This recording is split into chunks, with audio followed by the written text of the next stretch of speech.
All right, guys. Welcome back to the channel. We're going to switch it up a little bit because circumstances have changed. Because today is not exactly a day that we wish to celebrate, but a day that we do wish to remember.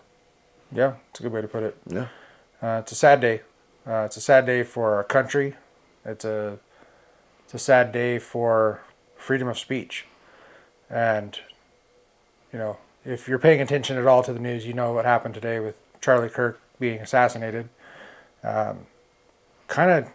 It took me a minute to figure out how to even approach the camera because I'm just kind of shook, like, Lost for words. You don't know what to say. yeah.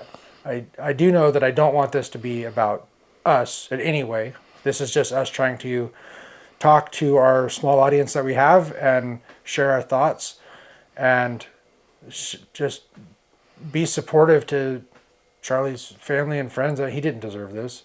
Not at all.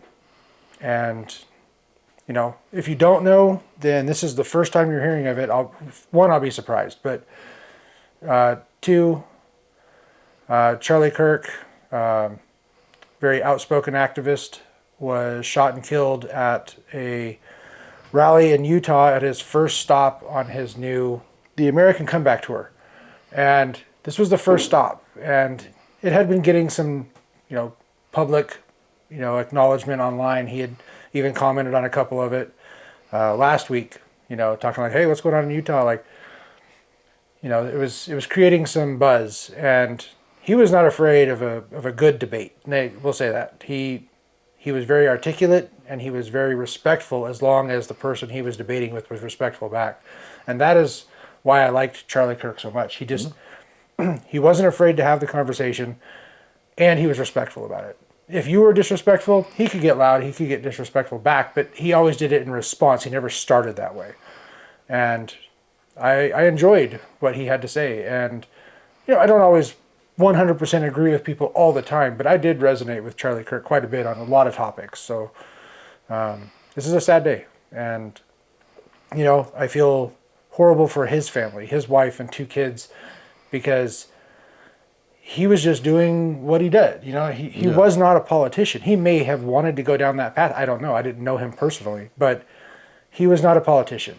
And when this came down, the first thing I could think of was Dr. Martin Luther King. That's the first thing that popped in my head. It's like he was not a politician, but he was passionate about what he believed, and he spoke openly about it, and he was assassinated for it. And that's how I feel about this. It's a horrible thing, and we don't even know if the person has been caught as of this moment. Last I heard that they had a suspect in mind, but everybody that they had arrested to this point had been released because they were interrogated. It wasn't them. And all I can say, I wrote down some pretty mean things to say, and I'm just going to skip all that and just say I hope. What'd you say? You said it pretty good. Yeah. To the person that decided to assassinate Charlie Kirk, we hope that the full extent of the law is brought down upon you, and you just happen to do this in a state that supports the death penalty. So, bye, motherfucker. You'll get what you deserve. I'm sorry for the language. I know I try not to cuss on the camera, but and in most cases, no one person deserves to die, especially over voicing their opinions. Yeah. Like, at all.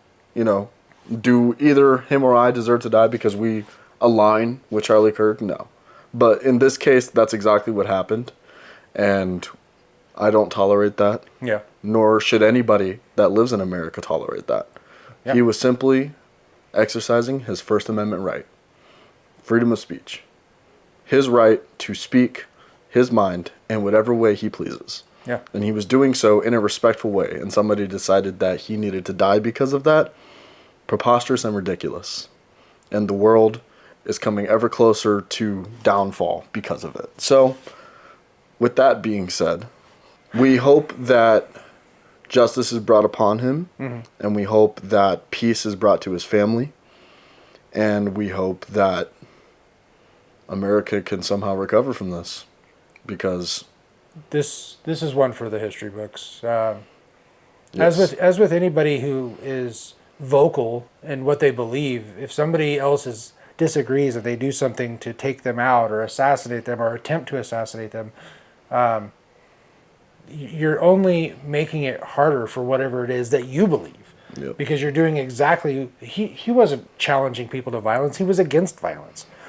But I'm sorry. I'm still a little lost for words. It's just my mind is officially blown for today.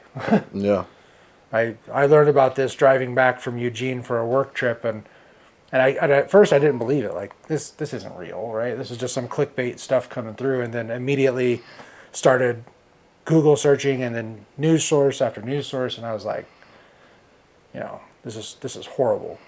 My wife calls me and she's like, "Did you hear?" And she was crying not because she knew him, but because she felt that this is a very sad thing. I mean, No. He was just a well-spoken, and he believed what he believed, and he stood for that. And she's saddened. A lot of people I know are very torn up about this, and I'm right there with him. I'm pretty pissed off, to be honest. Like, he didn't deserve this. His family doesn't deserve to deal with this and the repercussions that are going to last the rest of their lives. This is us. We're MS Videos, and we care, and we think this is horrible. At least I hope I can speak for both of us. Of course, yeah. We think this is absolutely horrible. This type of thing should never happen to anybody. You should be able to express your First Amendment right. Yeah. And even if we don't want to hear what you have to say, it's still your right, and we're going to respect that. And not shoot you in the neck for it. Yeah. So, with that being said, we'll wrap this up. Don't want this to be too long-winded or out of point, Yeah. So, I have a tendency to do that. I'm sorry. Yeah. Thanks for tuning in, guys. We hope to bring you better news in the future. Yeah. All right. Later.